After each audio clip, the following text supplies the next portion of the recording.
Hai, halo cuy, konnichiwa, assalamualaikum warahmatullahi wabarakatuh. Jumpa kembali dengan saya Gajul di sini.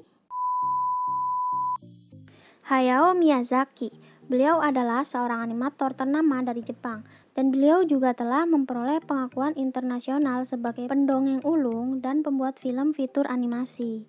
Selain itu, beliau adalah salah satu pendiri Studio Ghibli, yaitu sebuah studio film dan animasi cuy. Oke, berikut ini 7 film animasi Studio Ghibli ter-the best menurut Gajul Mumbul. Nomor 7, From Upon Poppy Hill atau Kokuriko Zakakara. Berlatar di Yokohama tahun 1963. Cerita dimulai dari seorang gadis berumur 16 tahun bernama Umi yang setiap pagi selalu mengibarkan bendera sinyal ke laut. Dan seorang anak laki-laki bernama Sun yang selalu melihat bendera sinyal Umi ketika berangkat sekolah. Jadi mereka berdua rupanya satu sekolah cuy. Dan singkat cerita, mulailah timbul benih-benih cinta di antara mereka berdua. Sampai suatu ketika tiba-tiba Sun menjauhi dan menghindari Umi karena suatu hal yang belum diketahui Umi.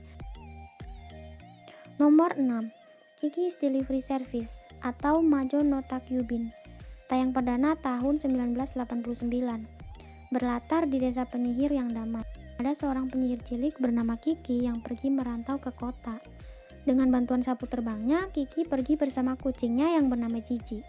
Di sana, Kiki bertemu seorang bocah laki-laki bernama Tombo yang sangat mengagumi kemampuan sihirnya. Pada suatu ketika, Tombo mengajak Kiki untuk mencoba eksperimennya, yaitu sepeda terbang. Mereka berdua berboncengan, terbang kemudian terjatuh karena eksperimennya belum sempurna cuy. Dan saat itu, Kiki sudah mulai kehilangan kemampuan menyihirnya. Nomor 5, Ponyo. Tayang perdana tahun 2008. Film ini menceritakan tentang anak berusia 5 tahun bernama Sosuke, bukan Sasuke ya, ini Sosuke, yang tinggal di sebuah bukit di pinggir pantai bersama ibunya. Ayah Sosuke adalah seorang kapten kapal sehingga jarang pulang ke rumah karena berlayar. Sampai sesuatu terjadi ketika Sosuke bermain di pinggir laut bawah rumahnya. Ia menemukan ikan mas yang terjebak di toples kaca. Kemudian ia menyelamatkan ikan tersebut dan memberikan nama Ponyo pada ikan tersebut. Nah, ketika Sosuke membawa Ponyo pergi ke sekolahnya, Sosuke bersembunyi di belakang karang tepi laut bawah sekolahnya. Dan Ponyo hilang terbawa arus laut yang tidak lain adalah ulah ayahnya Ponyo. Nomor 4, Tonari no Totoro atau My Neighbor Totoro. Tayang perdana tahun 1988. Bercerita tentang anak perempuan bernama Mei Satsuki dan ayahnya yang pindah ke pedesaan Jepang. Jadi mereka pindah ke pedesaan agar lebih dekat dengan ibunya yang ada di rumah sakit. Pada suatu saat, Mei bertemu dua makhluk kecil yang sedang berjalan menuju kolong bawah rumahnya, dan ia pun mengikuti makhluk tersebut, hingga menuntunnya menuju pohon besar di dalam hutan. Di sana, Mei terperosok ke dalam pohon dan bertemu sosok besar yang sedang tertidur.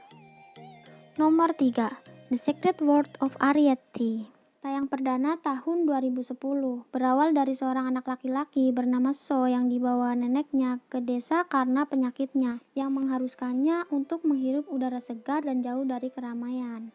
Ketika So baru sampai di desa, ia melihat kucing yang sedang mengerang di depan rerumputan.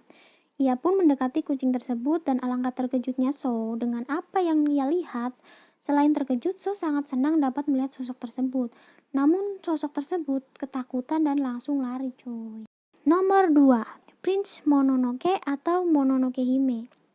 Tayang perdana tahun 1997. Bermula dari seorang pejuang muda bernama Ashitaka yang terjangkit oleh kutukan mematikan. Untuk menyelamatkan hidupnya, dia harus berkelana menuju barat mencari cara untuk melepas kutukannya. Dan di sana ia terbentur di dalam sebuah konflik antara Lady Eboshi dan orang-orang dari kota besi dengan Prince Mononoke. Nomor 1, Spirit Away atau Sento Chihiro no Kamikakushi. Tayang perdana tahun 2001. Berkisah tentang seorang anak perempuan berusia 10 tahun bernama Chihiro bersama orang tuanya yang tersesat ke dalam pelosok hutan yang berujung di depan gerbang besar berwarna merah. Dan orang tuanya pun penasaran ada apa di balik gerbang merah tersebut. Chihiro sempat melarang orang tuanya, tapi diabaikan dan akhirnya ia ikut karena takut sendirian di mobil. Ternyata gerbang tersebut mengantarkan mereka menuju tempat seperti taman bermain yang sudah terbengkalai. Namun anehnya di sana ada toko atau kedai yang menyediakan makanan super banyak dan tampak lezat. Tanpa berpikir panjang, orang tua Chihiro pun memutuskan untuk mencicipi makanan tersebut. Dan lagi-lagi Chihiro sudah mengingatkan orang tuanya dan diabaikan lagi cuy. Karena kesal diabaikan, akhirnya Chihiro memutuskan untuk pergi berkeliling tempat tersebut. Dan di jembatan merah, ia bertemu sosok anak laki-laki seusianya yang mengingatkannya untuk pergi dari tempat tersebut sebelum matahari terbenam. Chihiro pun menurutinya dan langsung panik menemui orang tuanya. Namun entah apa yang terjadi, orang tua Chihiro sudah berubah menjadi babi yang sangat gemuk dan menjijikan. Jadi Chihiro memutuskan untuk lari sendirian menuju ke sungai kecil yang tadi siang ia lewati bersama orang tuanya. Dan betapa terkejutnya Chihiro melihat sungai kecil yang tadi siang ia lewati sudah menjadi danau atau lautan yang luas cuy. Oke, jadi itu 7 film Studio Ghibli the best menurut Gajul Mumbul.